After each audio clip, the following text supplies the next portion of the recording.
and the Gullah Geechee Sea Island Coalition. And the Gullah Geechee Sea Island Coalition is 20 years old as of now. We have fought numerous of these cases, as has already been stated. And I brought this with me, and I take it as divine order. I did, because everything that's been said prior to me coming up here speaks of the cumulative effect. This is documentation we have done over the past 5 years, just for Beaufort County I'm showing you. We have already started this in various counties throughout the Gullah Geechee Nation. But in Beaufort County, those red dots indicate to you the private dots. The blue triangles indicate the public access points.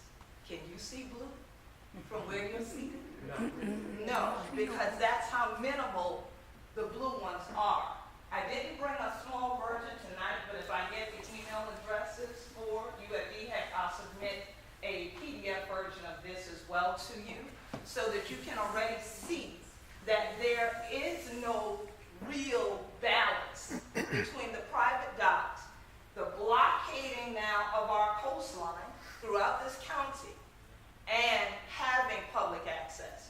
And when we talk about whether the argument of whether Land's End Beach is a beach or not, prior to my arrival on the earth, and my mother's here with me tonight, Land's End Beach was the beach where Gullah Geechees on this island had holiday celebrations.